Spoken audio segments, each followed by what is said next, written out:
كنا مجموعين عند شي ناس وكنهضروا على الشفاره. قلت لهم حنا راه دخل لينا الشفار، خلى البيسي وهز ميكا ديال التقاشر، مسكين بغى غير باش يدفي رجليه. المهم نقزات واحد السيده قالت لنا اغرب شفره هي اللي تشفرنا حنا. راجلي عنده صالون ديال الحلاقه ديال الرجال، كان خدام وعنده المحل عامر بالكليان. جاتو اخبار ديال الموت اللي كانوا تما، سمعوا الخبار والسيد سد المحل، مشى هز مراته وولادو ومشاو لدار العزو. والشفاره نقزوا من السطح ودخلوا للدار، جبدوا الكفته طيبوها، عمروا اتاي، جبدوا الحلوى عرقوها مزيان وسالاو وناضوا شفروا على خاطرهم. واحد فيهم شاف واحد السيرفيط عجباتو، نصل حوايجو تما وخلاهم ولبس السيرفيط.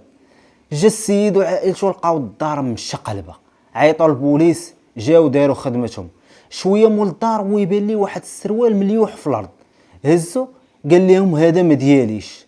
قلبوا السروال لقاو فيه لاكارت ناسيونال ديال الشفار، مشاو ليه للدار لقاوه ناعس في السيرفيط اللي شفر. والله تصقع هذا. المهم قولوا لنا اغرب موقف طرا لكم في الكومونتيرات.